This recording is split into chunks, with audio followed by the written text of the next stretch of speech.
Good evening friends, आप सभी का स्वागत है हमारे यूट्यूब चैनल सक्सेस पाथ पर। देखिए दोस्तों, हम आज एनईपी 2020 को कवर करेंगे कि एनईपी 2020 में क्या क्या मुख्य बातें हैं और कहां से इसका क्वेश्चन बनने की संभावना रहेगी। तो ओवरऑल इसका जो व्यू है हम इसे देखेंगे कि रीट L2 में कहां से इसमें क्वेश्चन बनने की पूरी संभावना है, उसको यहाँ पर कवर करेंगे। देखिए, एनईपी 2020 नेशनल एजुकेशन पॉलिसी जो एनईपी 2020 है, इसके बारे में क्या है देखिए आप। 29 जुलाई 2020 की इसकी घोषणा हुई थी और इसके रमेश पोखरियाल निशंक करके जो शिक्षा मंत्री थे उस टाइम पर, उनके समय पर ये क्या हुई थी, घोषणा हुई थी। और देखिए इसमें क्या है आगे, और इसमें जो अध्यक्ष बनाया गया था, वो अध्यक्ष किसे बनाया गया था, वो अध्यक्ष बनाया गया था कस्तूरी रंगन को। किसको बनाया गया था? कस्तूरी रंगन को। मैं आपको बता दूं कस्तूरी रंगन कौन है। कस्तूरी रंगन इसरो में प्रमुख रह चुके हैं। कौन रह चुके हैं? इसरो में प्रमुख रह चुके हैं। अब थोड़ा सा और अपडेट लेते हैं। सबसे पहले शिक्षा विभाग मानव संसाधन विकास मंत्रालय के अंतर्गत आता था और इसे शिक्षा मंत्रालय। देखिए बात यह है कि जो शिक्षा मंत्रालय फिलहाल में बना है, उस सबसे पहले ये जो मंत्रालय था वो मानव संसाधन विकास मंत्रालय के अंतर्गत कार्यरत होता था। मानव संसाधन विकास मंत्रालय के अंतर्गत ही क्या आता था? शिक्षा मंत्रालय आता था। ठीक है ना। आगे चलते हैं, आगे क्या है देखिए पिछली नीतियाँ। हम इस एक बार देखते हैं कि पहले कौन कौन सी नीतियाँ आ चुकी हैं, इनको हम देखेंगे। तो देखिए पहली नीति आई थी 1968 में इंदिरा गांधी जी के समय पर आई थी। और ये किसकी सिफारिश पर आई थी? कोठारी आयोग की सिफारिश पर आई थी दोस्तों। कोठारी आयोग की सिफारिश पर। कोठारी आयोग बना था आपका 14 जुलाई 1964। डेट आपसे पूछी जा सकती है क्योंकि ये कोठारी आयोग एक वो कमीशन था जिसके माध्यम से पहली बार एजुकेशन सिस्टम को समझने की इंडिया में क्या की गई थी, तैयारी की गई थी। और इसके जो अध्यक्ष थे वो दौलत सिंह कोठारी थे। कौन थे इसके? दौलत सिंह कोठारी इसके क्या थे? अध्यक्ष थे। दौलत सिंह कोठारी इसके क्या थे? अध्यक्ष थे। आगे देखते हैं क्या है। और जो दूसरी जो नीति है वो आई थी 1986 में। कब आई थी? 1986 में आई थी। जिसके जो उस टाइम पर जो प्राइम मिनिस्टर थे वो कौन थे? राजीव गांधी थे। और 1992 में इसके अंदर क्या हुआ था? संशोधन हुआ था। 1992 में क्या हुआ था? संशोधन हुआ था 1986 की पॉलिसी के अंतर्गत। और पीवी नरसिंह राव उस समय पर क्या थे? प्राइम मिनिस्टर थे, पीवी नरसिंह राव। ये फैक्ट इतना ज़्यादा इंपॉर्टेंट नहीं है, बट लेकिन दोनों फैक्ट आपके इंपॉर्टेंट है कि पहली जो शिक्षा नीति थी और दूसरी शिक्षा नीति कौन कौन सी थी। अब ये जो फिलहाल में आई है कौन सी शिक्षा नीति है? ये तीसरी शिक्षा नीति है। ठीक है, 1920 करके ये शिक्षा नीति है, ये कब आई है? आपकी तीसरी शिक्षा नीति है 1920 वाली। इसको हम डिटेल से पढ़ेंगे अभी। देखिए इस नीति में देखिए प्रमुख बातें क्या है, पहले हम उनको समझ लेते हैं कि प्रमुख बातें इसमें क्या क्या बताई गई हैं। तो देखिए दोस्तों, इसमें प्रमुख बातें क्या क्या बताई गई हैं। एक सेकंड। देखिए प्रमुख बातें हैं, हर बच्चे की विशिष्ट क्षमताओं की स्वीकृति। एक सेकंड। देखिए दोस्तों, नीति के हम प्रमुख तत्वों को देख लेते हैं कि नीति में प्रमुख बातें कौन कौन सी बताई गई हैं, उनको एक बार समझ लेते हैं। देखिए इसमें क्वेश्चन दो तरीके से आएंगे, पहले आपको थोड़ा सा समझा देता हूँ। इसमें दो तरीके से क्वेश्चन आएगा। तो कुछ जो क्वेश्चन होंगे वो आएंगे आपके फैक्ट बेस, कि इसके अंदर क्या फैक्चुअल जानकारी दी गई है। और दूसरा जो टाइप आता है वो मोस्टली आता है अंडरस्टैंडिंग बेस्ड, कि क्या अंडरस्टैंड करना है, आप इसे समझते क्या है। मतलब एनईपी 2020 दी गई है तो इससे आप क्या अंडरस्टैंड समझते हैं, आपके अंदर क्या क्षमता का इसके अंदर विकास होता है, क्यों ये लाई गई है, इससे क्या फ़ायदा है, ये सारी बातें इसमें इंक्लूड होती हैं। तो चलिए एक बार इसको कवर करते हैं। देखिए इसमें बताया गया है कि हर बच्चे की पहला पॉइंट है इसमें कि हर बच्चे की विशिष्ट क्षमताओं की स्वीकृति। हर बच्चे की विशिष्ट क्षमताओं की क्या होगी? स्वीकृति, पहचान और उसके विकास के हेतु क्या किए जाएंगे? प्रयास किए जाएंगे। दूसरा है बुनियादी साक्षरता एवं संख्या ज्ञान को सर्वाधिक प्राथमिकता। इसमें यह किया जाएगा कि जो बुनियादी लेवल की साक्षरता है, मतलब जो छोटे बच्चे हैं, मतलब जो मान सकते हैं हम कक्षा 1, 2, 3 तक के जो बच्चे हैं, उनके लिए जो बुनियादी साक्षरता है, बुनियादी साक्षरता में आता है जैसे जोड़, घटाव, गुणा, भाग, ये सारी चीज़ें किस में आती हैं? बुनियादी साक्षरता। हिंदी का पढ़ना लिखना, ये सारी चीज़ें किस में आती हैं? बुनियादी साक्षरता में आती हैं। ये इसमें क्या आना चाहिए? होना चाहिए। और देखिए क्या इंक्लूड किया गया है इसमें, ये इंक्लूड किया गया है कि बुनियादी साक्षरता। तीसरा है लचीलेपन सीखने के तौर तरीके और अपने जीवन में क्या करना? रास्ता चुनना। मतलब इसमें बड़ी फ्लेक्सिबिलिटी दी गई है कि मतलब बच्चा अपने जीवन में क्या करना चाह रहा है, क्या करना नहीं चाह रहा है, इसके ऊपर डिपेंड करेगा, बच्चे के ऊपर डिपेंड करेगा, उसे सोचने की स्वतंत्रता दी गई है। नंबर 4, कला विज्ञान के बीच पाठ्यक्रम एवं पाठ्यक्रम से इतर व्यावसायिक एवं शैक्षिक धाराओं के बीच सहसंबंध होना चाहिए। इससे अलगाव नहीं होना चाहिए। क्या नहीं होना चाहिए? अलगाव नहीं होगा। इसमें क्या होगा? अलगाव नहीं करना है आपको, सब्जेक्ट को अलग नहीं करना है। कला के साथ कोई विज्ञान लेता तब भी कोई दिक्कत नहीं है, खेल कूद में भी भाग ले रहा है तब भी कोई उसमें क्या नहीं है, आपको दिक्कत नहीं होनी चाहिए। मतलब आपस में इन दोनों में क्या होना चाहिए, कोरिलेशन होना चाहिए। क्या होना चाहिए, सहसंबंध होना चाहिए। आपस में ये जो दे रखी है इनमें क्या होना चाहिए, सहसंबंध होना चाहिए। आगे देखें, आगे क्या क्या है। आगे इसमें है कि ज्ञान की एकता अखंडता सुनिश्चित करना, अर्थात विज्ञान, सामाजिक विज्ञान, कला, मानविकी, खेल के बीच समग्र शिक्षा का क्या करना, विकास करना। मतलब हॉलिस्टिक विकास हमको करना ही करना है। इसमें हमें किसी बच्चे को रोकने की कोई आवश्यकता नहीं कि आप कौन सी सब्जेक्ट ले रहे हो और क्यों ले रहे हो, ठीक है ना। आप डर चलते हैं, क्या है, अवधारणा की समझ पर जोर देना है, रटन पद्धति को बढ़ावा नहीं देना है। अब देखो इसमें यह कहा गया है कि जो आपको क्या करना है, अवधारणा, मतलब बच्चे की समझ में क्या आना चाहिए, कंसेप्ट समझ में आना बहुत ज़रूरी है। क्या समझ में आना बहुत ज़रूरी है, कंसेप्ट समझ में आना चाहिए, अवधारणा समझ में आनी चाहिए, रटंत पद्धति नहीं होनी चाहिए। रटंत पद्धति पॉलिसी नहीं चलेगी, कंसेप्ट की अंडरस्टैंडिंग वाली पॉलिसी चलेगी। उसके बाद इसमें क्या कहा गया है, देखिए इसमें कहा गया है कि नैतिकता, मानवीय, संवैधानिक मूल्यों पर क्या करना है, आपको जोर देना है। आपको नैतिकता पर बल देना है। किस पर बल देना है दोस्तों, आपको नैतिकता पर बल देना है, आपको मानवीय मूल्यों पर बल देना है और सामाजिक मूल्यों पर क्या कर देना है, आपको बल देना है। ऐसा इसमें बताया गया है। बहुभाषिकता को प्रोत्साहन, आप ध्यान रखना, बहुभाषिकता को क्या किया गया, प्रोत्साहन इसमें दिया जाएगा कि मल्टी लैंग्वेज एक स्टूडेंट को आनी चाहिए और हर टीचर मल्टी लैंग्वेज के अंदर क्या कर सकता है, पढ़ा सकता है, इसमें कोई दिक्कत नहीं है। सतत मूल्यांकन पर जोर, इसमें CCE पर क्या दिया गया दोस्तों, जोर दिया गया। CCE पर इसमें जोर की बात की गई है। और तकनीकी, नेक्स्ट इसमें क्या है, तकनीकी का यथासंभव प्रयोग। इसमें जो टेक्नोलॉजी है उसका भी हमें यथासंभव क्या करना है, प्रयोग करना है। तो इसमें 10 जो फैक्ट हैं वो आपको याद होने चाहिए। इसमें मतलब आपको मैं ओवरऑल बात बता दूं कि ये जो 10 फैक्ट हैं, ये सारे फैक्ट ऐसे हैं कि एक विद्यार्थी के लिए फ्लैक्सिबल बिहेवियर है। कैसा बिहेवियर है, फ्लैक्सिबल बातें होनी चाहिए, बहुत अधिक रिजिड आपको काम नहीं करना है, फ्लैक्सिबिलिटी को लेकर के इसमें काम किया गया। आगे देखते हैं कि ये जो शिक्षा नीति है इसके बारे में मेन बातें देखें कि क्या क्या शिक्षा नीति के अंदर दे रखा है, क्या क्या इसमें नहीं दे रखा है। तो एक बार इसको समझते हैं। देखिए दोस्तों, एक सेकंड,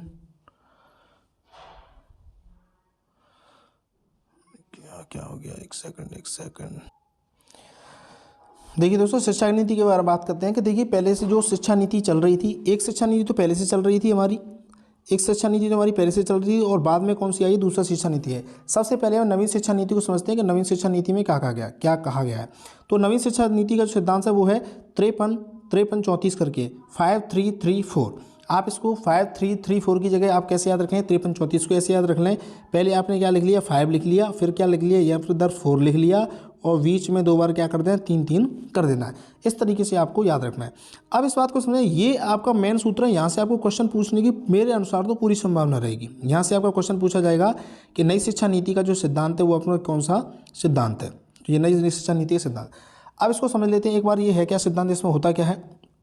देखिए इस सिद्धांत के अंतर्गत क्या है कि इस सिद्धांत के अंतर्गत जो अपना एजुकेशन सिस्टम है, उस एजुकेशन सिस्टम को डिवाइड किया गया है। एजुकेशन सिस्टम किस प्रकार से डिवाइड किया गया है कि इसको 4 स्टेज में डिवाइड किया गया है। 4 स्टेज वो आपकी कौन कौन सी मैं आपको बता देता हूँ। आपकी 4 स्टेजों में है, एक पहली स्टेज है फाउंडेशनल स्टेज, दूसरी प्रीपरेटरी स्टेज और तीसरी मिडिल है और चौथी स्टेज आपकी कौन सी है, सेकंड स्टेज करके है। कौन सी स्टेज है, सेकंड स्टेज करके है। अब इसमें क्या है, देखिए फाउंडेशनल जो स्टेज है, फाउंडेशनल स्टेज में आपके लिए ये बताया गया है कि फाउंडेशनल स्टेज में 2 स्टेज होंगी। कौन कौन सी स्टेज होंगी, 2 स्टेज होंगी। पहली स्टेज ये है और दूसरी स्टेज आपकी ये। पहली स्टेज में क्या होगा कि जो बच्चे आंगनबाड़ी में पढ़ते हैं, आंगनबाड़ी में जो बच्चे पढ़ेंगे उनको यहाँ पर इंक्लूड किया जाएगा। और आंगनबाड़ी के लिए शब्द बाल वाटिका करके भी इस्तेमाल किया गया है। कौन सा शब्द का इस्तेमाल किया गया है, बाल वाटिका शब्द इस्तेमाल किया गया है। इसमें मैं आपको बता दूँ आंगनबाड़ी वाले में क्या किया गया है। आंगनबाड़ी में ये कहा गया है, जो फाउंडेशनल स्टेज है, कि आंगनबाड़ी में जो विद्यार्थी है पहले तो 3 साल तक तो अपने घर ही रहेगा। 3 साल के बाद 3 साल ये कहाँ रहेगा, स्कूल में आएगा, मतलब आंगनबाड़ी में आएगा 3 साल तक, ठीक है ना। और फर्स्ट एंड सेकंड क्लास को, पहली और दूसरी क्लास को यहाँ पर वो क्या करेगा, पढ़ाई करेगा। पहली और दूसरी क्लास की वहाँ पर पढ़ाई करेगा, किसमें, सेकंड स्टेज में। और ये फर्स्ट पोर्शन नहीं है, मतलब फाउंडेशनल स्टेज में 2 स्टेज बता देंगे। अब जो प्रीपरेटरी स्टेज है इसमें आपको क्या करेगा, वो 3 क्लासेस पढ़ेगा। इस सूत्र के अनुसार देखिए 5-3, तो यहाँ 5 साल का ले चुका है, एजुकेशन ले चुका है जहाँ विद्यार्थी 5 साल की, क्योंकि 3 साल की तो आंगनबाड़ी में ले चुका है और पहली क्लास और दूसरी क्लास, इस तरीके से 5 साल हो गया। अब 3 साल का एजुकेशन और लेगा। 3 साल के एजुकेशन से मतलब क्या, कौन कौन सी क्लास पढ़ेगा, 3, 4 और 5 पढ़ेगा। 3, 4 और 5 के पढ़ने से मतलब होगा इस स्टेज को पहली बात तो हम बोलते हैं प्री प्रायोरिटी स्टेज बोलते हैं। कौन सी स्टेज बोलेंगे, प्री प्रायोरिटी स्टेज इसको बोलते हैं। तो 3, 4, 5 यहाँ से पास हो जाएगी। 3, 4, 5 के पास हो जाने के बाद यहाँ पर वो 3 साल के लिए फिर पढ़ेगा, 6, 7, 8 में पढ़ेगा। इसको हम मिडिल स्टेज बोलते हैं। कौन सी स्टेज बोलते हैं, मिडिल स्टेज बोलते हैं। जब 8 तक पढ़ाई करने के बाद वो 4 साल के लिए लगातार पढ़ाई करेगा और 4 साल में वो सेकेंडरी एग्जाम करके पास होगा। तो 9th, 10th, 11th और 12th इस प्रकार से इसका शेड्यूल रहेगा। अब एक बार समझ लेते हैं कि इसमें एज क्या क्या रहेगी। यदि इस बात को समझें कि इसमें जो एज है, एज का मैटर किस प्रकार से रहेगा, तो एज के मैटर को एक बार हम इसमें समझ लेते हैं कि देखिए एज का मैटर ये है कि 3 से 8 तक, पहला जो है इसमें 3 से 8 तक बच्चा जो फाउंडेशनल स्टेज में पढ़ेगा और उसके बाद जो दूसरी स्टेज है वो इसमें ये रहेगी कि जो विद्यार्थी है वो प्री प्रायोरिटी स्टेज के अंदर 8 से 11वीं क्लास तक पढ़ेगा, सॉरी 8 से 11वीं उम्र तक पढ़ेगा। और उसका जो मिडिल स्टेज है उसके अंदर जो विद्यार्थी है वो क्या करेगा, 11 से 14वीं की उम्र तक पढ़ेगा मिडिल स्टेज में, और एंड की जो स्टेज है 14 से 18 साल की उम्र तक पढ़ेगा। इस प्रकार ये पूरा का पूरा एजुकेशन सिस्टम है वो कितने साल तक का दे रखा है आपको, 18 साल का एजुकेशन सिस्टम दे रखा है। अच्छा, हम पुराने पैटर्न की बात करें तो पुराने पैटर्न में क्या होता था, तो देखिए पुराने पैटर्न में तो सिंपल सा फंडा था कि एक जो परीक्षा है वो इस प्रकार से होगी। पुराने वाले मैटर को देखें आप, पुराने वाले को समझें। ये देखिए मैंने इधर बना रखा है एक स्ट्रक्चर, इस स्ट्रक्चर को आप एक बार देखें। इसमें यह देखिए, इसमें लिखा हुआ है 6 से 16 साल तक ईयर, 6 से 16 ईयर तक वो क्या करेगा, पढ़ाई करेगा कक्षा 10वीं तक। फिर 17 और 18वीं साल की पढ़ाई वो कहाँ पर करेगा, 2 क्लासेस की वो अपनी पढ़ाई यहाँ पर करेगा। मतलब इसमें केवल कुछ नहीं था, इस पैटर्न को हम 10+2 पैटर्न बोलते थे। कौन सा बोलते थे, 10+2 के मतलब बच्चे ने 10वीं पास कर ली है और 11th और 12th पास कर ली है। बट लेकिन अब ये पैटर्न है 10+2 ना बोल कर क्या बोला जाएगा, 53-34 बोलना है, 5+3+3+4। ठीक है ना दोस्तों, मैं समझ रहा हूँ आपकी समझ में आ चुका होगा। नेक्स्ट चलते हैं। देखिए मैं आपको बता दूं, आपके लिए जो दिया गया है, क्या कहते हैं वो, जो न्यू पॉलिसी आपके लिए दी गई है, इसके अंदर जो पार्ट दिए गए हैं इनमें अकॉर्डिंग टू सिलेबस मैं आपको बता दूं, पहला जो आपके में सिलेबस के अंदर दिया गया पार्ट है वो है प्रारंभिक बाल्यावस्था देखभाल और शिक्षा। इसका देखिए नाम होता है सीखने की नींव, मतलब प्रारंभिक बाल्यावस्था देखभाल और शिक्षा। इंग्लिश में इसकी बात करें तो इंग्लिश में इसका नाम हो जाता है ECCE। ECC इसका नाम हो जाता है। ECC का फुल फॉर्म आप याद कर लें। देखिए ई का मतलब होता है early childhood care and education, मतलब प्रारंभिक बाल्यावस्था। देखिए इसका मतलब इससे प्रारंभिक बाल्यावस्था, केयर मतलब देखभाल और ई मतलब एजुकेशन, सीखने के लिए। मतलब जो छोटी उम्र के बच्चे हैं उनकी क्या करनी है, बाल्यकाल की देखभाल करनी है। तो ये कौन सी बाल्यकाल की देखभाल किस में होती है, मैंने आपके लिए फाउंडेशनल स्टेज बताई थी जो आंगनवाड़ी वाली स्टेज थी और क्लास 1 और 2 वहाँ पर पढ़ाई जा रही थी, वो जो क्या थी आपकी EEC वाली स्टेज थी। तो देखिए इसमें क्या है, इसमें क्या ECC में क्या किया जा रहा है, ECCE में मानव संसाधन विकास मंत्रालय, महिला एवं बाल विकास विभाग, स्वास्थ्य एवं परिवार कल्याण विभाग और जनजातीय कार्य मंत्रालय, इन चारों के सहयोग से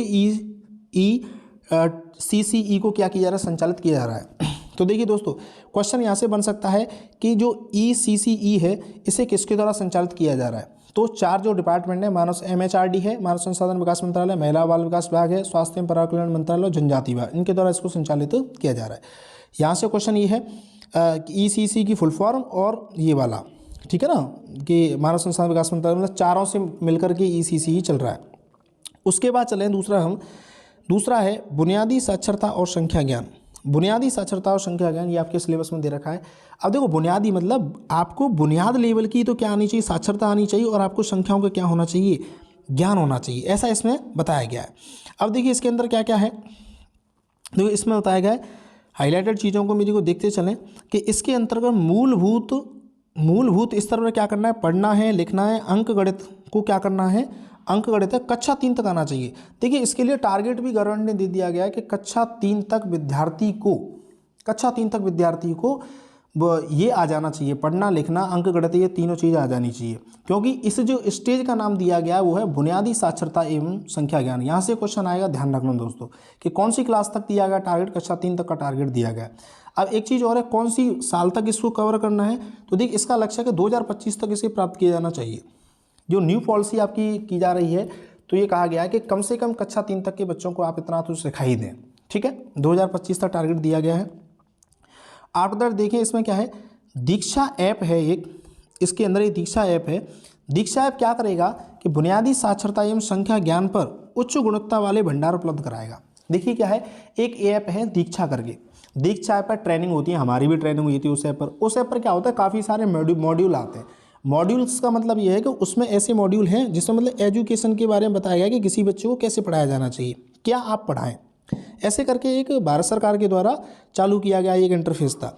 तो एक दीक्षा का पहले तो ये देख लें कि दीक्षा का नाम क्या है, यहाँ से क्वेश्चन आपसे पूछा जा सकता है। तो दीक्षा का नाम है the digital infrastructure knowledge sharing. क्या है, the digital infrastructure, digitally infrastructure है नॉलेज शेयरिंग के लिए, किसके लिए, नॉलेज शेयरिंग के लिए। दीक्षा की ये फुल फॉर्म है, यहाँ से आपसे पूछी जा सकती है, ध्यान रखना दोस्तों। तो दीक्षा की फुल फॉर्म याद कर लेना। और देखिए क्या है, एक इसी के अंदर निपुण करके अभियान है, ये वेरी वेरी इंपॉर्टेंट लगा देना, निपुण करके अभियान चलाया गया था। इसके अंतर्गत मैं आपको बता दूं निपुण अभियान में क्या था। पहली बात तो निपुण की फुल फॉर्म याद हो जाए तो अच्छी बात है, नहीं हो तो आप थोड़ा सा समझ लें निपुण में क्या कौन कौन से शब्द हैं। देखो, national initiative for proficiency in reading with understanding numeracy, मतलब बेहतर समझ और संख्या ज्ञान के साथ पढ़ाई में प्रवीणता के हेतु राष्ट्रीय पहल। अब एक नेशनल लेवल की पहल थी। इस नेशनल लेवल की पहल में ये बताया गया था कि एक जो बच्चा है उसको संख्या ज्ञान हम किस तरीके से करा सकते हैं, ये क्या थी, एक नेशनल पहल थी। तो आपसे पूछा जाए निपुण अभियान का रिलेशन किससे है, तो आप बता देना संख्या ज्ञान से निपुण अभियान का क्या है, रिलेशन है।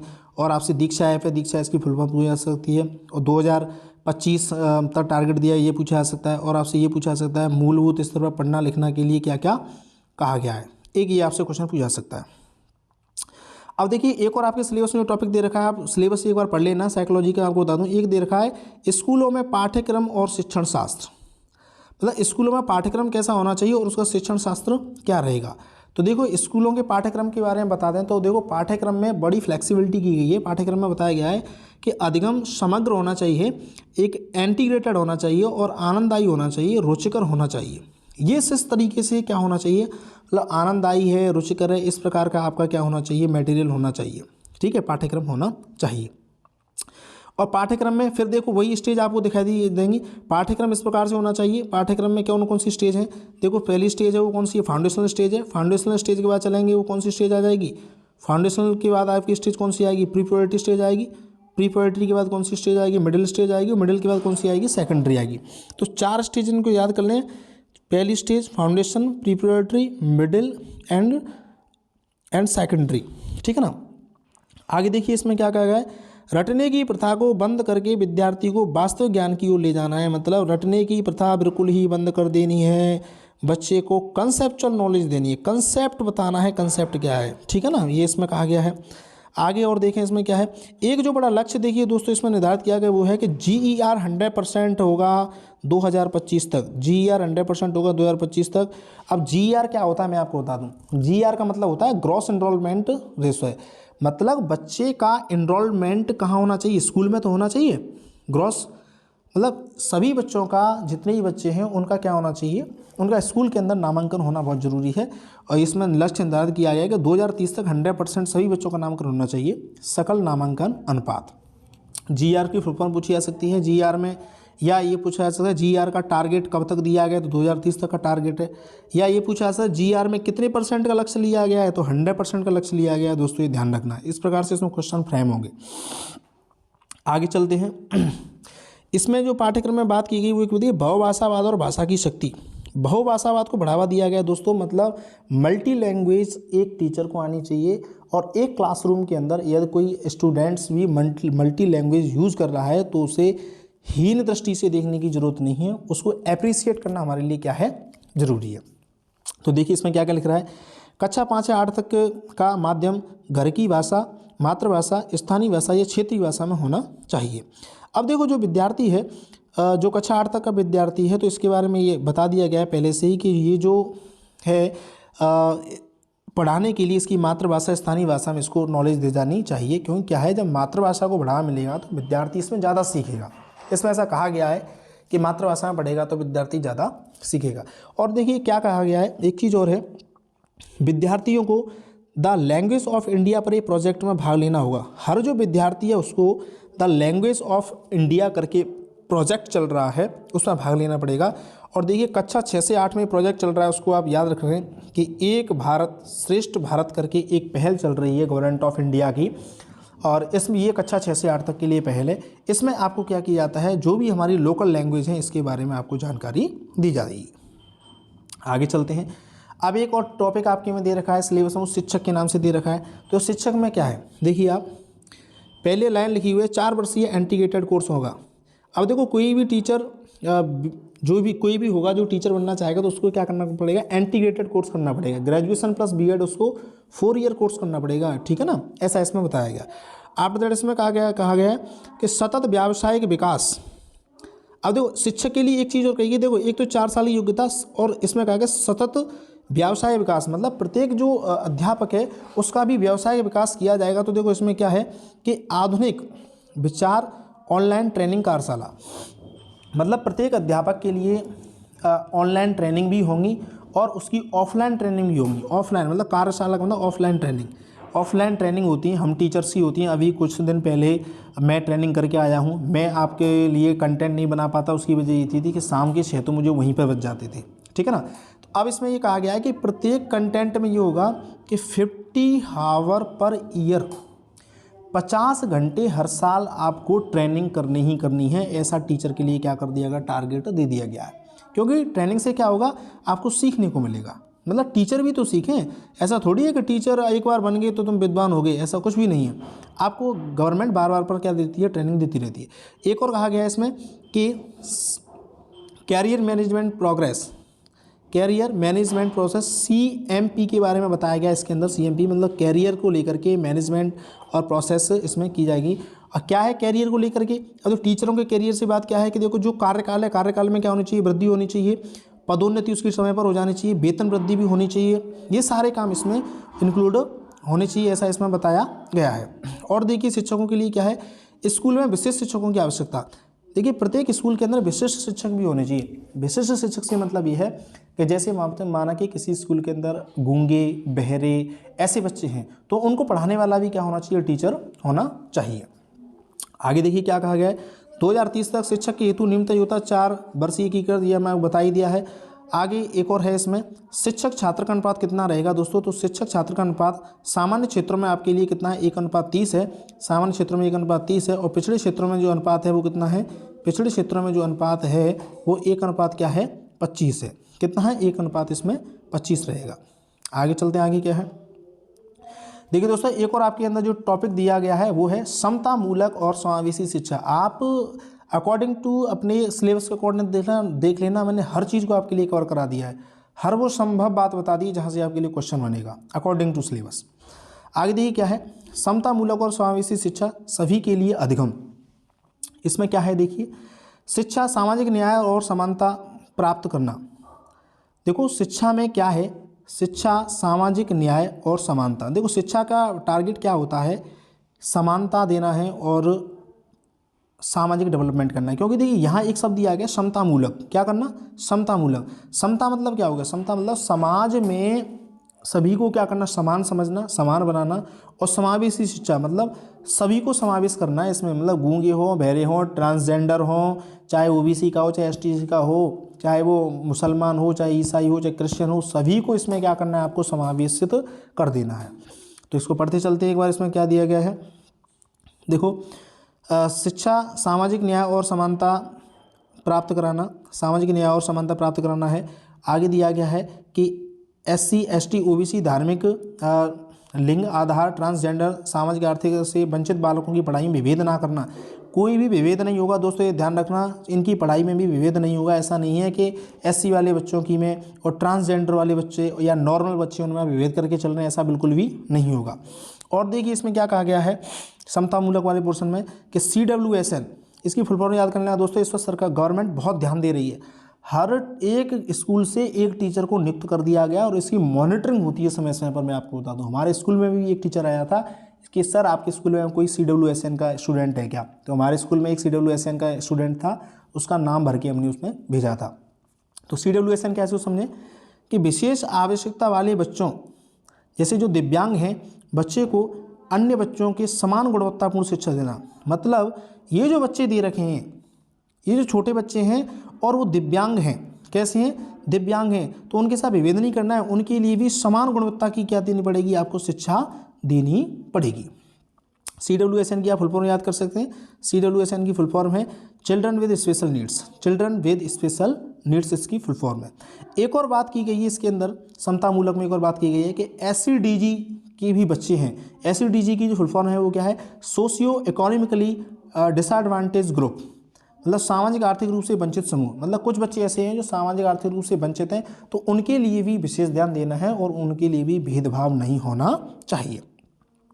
आप देखिए दोस्तों, आपका लास्ट टॉपिक है सिलेबस में ये दे रखा है, देखना स्कूल शिक्षा के मानक निर्धारण और प्रमाणन। मतलब स्कूल शिक्षा का मानक निर्धारण कौन करेगा, किस प्रकार से होगा, इसको हमें समझना है। देखिए इसमें विद्यालय के मानक तैयार किए जाएंगे तथा एक अथॉरिटी बनाई गई है। इसमें क्या बनाई गई बेटा, एक अथॉरिटी बनाई गई है और इस अथॉरिटी का नाम है SSSA करके अथॉरिटी। इसका आप नाम याद रख लेना, यहाँ से क्वेश्चन पूछा गया और बड़ी परीक्षाओं में इससे क्वेश्चन पूछा जा चुका है। SSS का नाम है state school standard authority, Hindi में बोलेंगे राज्य विद्यालय मानक प्राधिकरण। राज्य विद्यालय मानक प्राधिकरण करके है, तो SSSA करके एक अथॉरिटी बनाई जाएगी जिससे स्कूलों के मानकों का क्या होगा बेटा, निर्धारण होगा। स्कूलों के मानकों का इससे निर्धारण होगा। अच्छा मानक है, अच्छा क्या मानक होंगे, मानक कौन कौन से होंगे। देखिए मानक इस प्रकार से होंगे कि सुरक्षा होनी चाहिए, वहाँ बचाव होना चाहिए, आधारभूत ढांचा होना चाहिए और शिक्षकों की संख्या भी स्कूल के अंदर होनी चाहिए। ये सारी बातें इसमें इंक्लूड की गई हैं कि ये हमारे मानक होने चाहिए। आगे देखिए और क्या बताया गया है कि सभी जो राज्य हैं उसमें स्कूल के लेवल पे SIERT से जुड़े होंगे और SIERT क्या होगा, स्क्वैप तैयार करेगा। एक स्क्वैप संस्था बनाई गई है कि SIERT वो स्क्वैप तैयार करेगा। स्क्वैप की संस्था के बारे में देखें, स्क्वैप क्या है, स्क्वैप है एक school quality assessment and assurance framework, ऐसे करके एक संस्था बनाई गई है। ये क्या करेगी, ये फ्रेमवर्क को देखेगी कि स्कूलों का फ्रेमवर्क सही है या नहीं है। राजस्थान के बारे में बात कर लें थोड़ा सा, तो राजस्थान में एक जो ऐसे करके जो चल रही है जो संस्था, उसका नाम है RSCERT।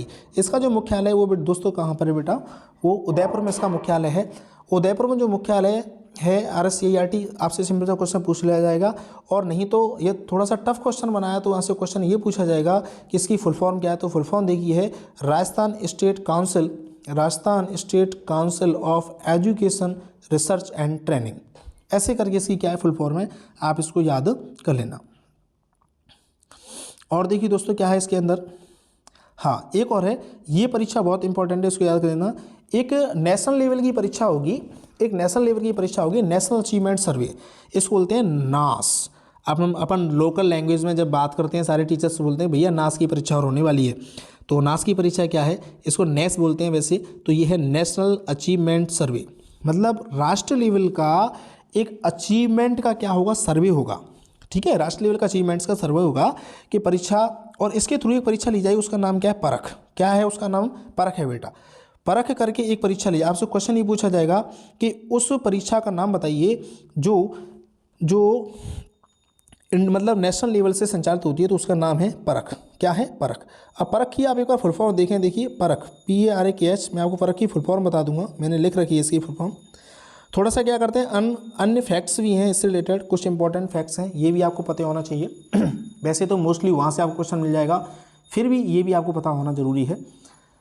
देखिए बजट के बारे में बात करेंगे, जो GDP है, GDP का 6% एजुकेशन पर अब बोल दिया गया, 6% एजुकेशन पर क्या होगा, खर्च होगा, इतना यहाँ पर क्या होना चाहिए, बजट होना चाहिए। और कहा गया है कि 2030 तक सभी का GER ग्रॉस एनरोलमेंट रेशो है 100%। ये मैं आपको पहले बता ही चुका, प्रीवियस में जो बात आई थी कि ये इतना होना चाहिए। देखो यहाँ से क्वेश्चन है GER की फुल फॉर्म, और ये पूछा जाएगा कि कितने % का लक्ष्य लिया गया है, 90% का लिया गया है या 100% का लिया गया, ऐसे करके क्वेश्चन यहाँ से दोस्तों बनेगा।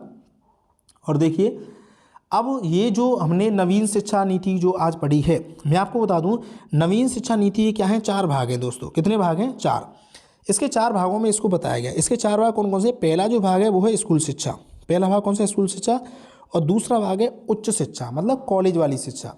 और फिर अन्य केंद्रीय विचारणीय मुद्दे, सेंट्रल लेवल के कुछ विचारण के मुद्दे हैं, और क्रियान्वयन की रणनीति। ऐसे कर इसके 4 भागों में डिसाइड किया गया। मैं आपको बता दूं हमारे लिए जो भाग दिया गया वो ये है स्कूल शिक्षा। सारे के सारे टॉपिक जो हमारे लिए दोस्तों दिए गए हैं वो स्कूल शिक्षा वाले भाग से दिए गए हैं। किससे दिए गए? स्कूल शिक्षा वाले भाग से हमारे लिए टॉपिक दिए गए हैं। आपके लिए 6 टॉपिक दिए गए हैं, 6 के 6 टॉपिक स्कूल शिक्षा विभाग से हैं। उच्च शिक्षा विभाग से यहाँ पर कोई टॉपिक नहीं दिया गया है। और मैं ये एक्सपेक्टेशन करता हूँ कि जब सिलेबस यहाँ से दिया गया तो क्वेश्चन की संभावना भी यहीं से ही रहेगी। इसमें कॉलेज लेवल के को पढ़ने की कोई ज़रूरत नहीं है। आगे देखते हैं क्या है। आगे ये है कि सतत विकास लक्ष्य SDG 30 का SDG 4 है।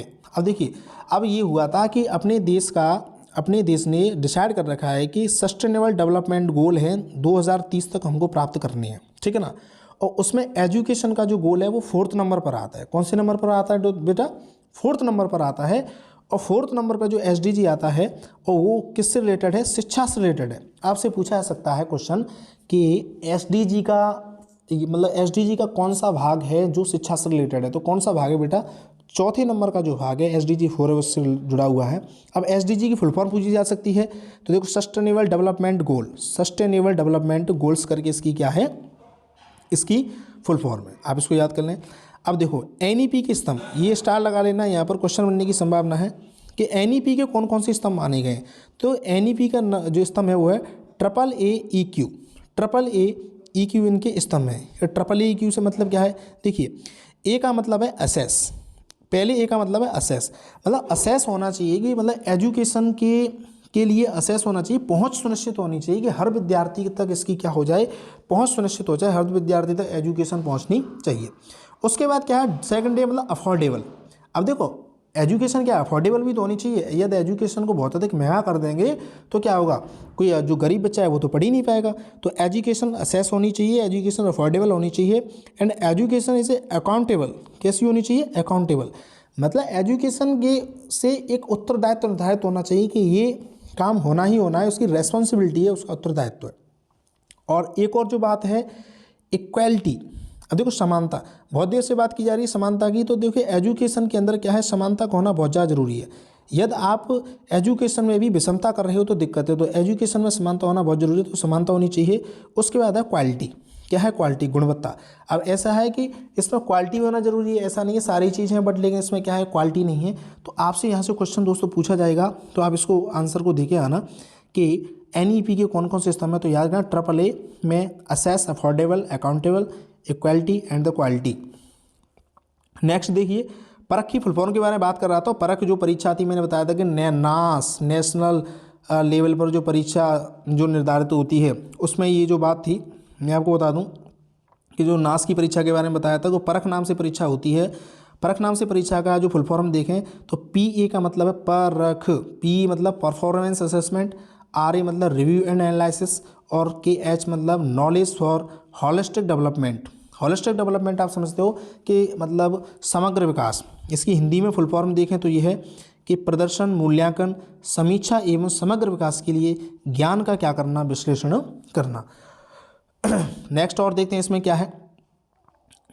हाँ देखो दोस्तों, अब इसमें कुछ भी नहीं है। जो भी आपकी NEP थी वो NEP आपकी क्या हो चुकी है दोस्तों, कंप्लीट हो चुकी है। और यहाँ से क्वेश्चन होने की क्या बनने की पूरी संभावना रहेगी। मैं जो अंडरस्टैंड कर पा रहा हूँ वो अंडरस्टैंड ये है कि यहाँ से 3 से 4 क्वेश्चन आपके लिए बनेंगे। तो इसीलिए आप इसमें जो भी फुल फॉर्म आई हैं उनको आप रट लें, ठीक है ना। और जो भी इससे रिलेटेड महत्वपूर्ण बातें हैं उनको आप बिल्कुल ही रट लें। और देखिए दोस्तों, आप एक छोटा सा काम मेरे लिए भी कर दें। यदि आपको ये टॉपिक की जो वीडियो अच्छी लगती है, कंटेंट अच्छा लगता है, तो कंटेंट को लेकर के आप क्या करें, कमेंट बॉक्स में कमेंट करें, ठीक है ना, कि आपको वीडियो कैसी लगी, आपको कंटेंट कैसा लगा। और देखिए दोस्तों, अपने दोस्तों के साथ इसको आप क्या करें, शेयर भी करें, जिससे मेरा भी पढ़ाने के लिए मोटिवेशन बनता रहे। और चैनल को हमारे को क्या करें, आप सब्सक्राइब करें। Thank you so much. मिलते हैं किसी नेक्स्ट वीडियो के अंतर्गत। Best of luck.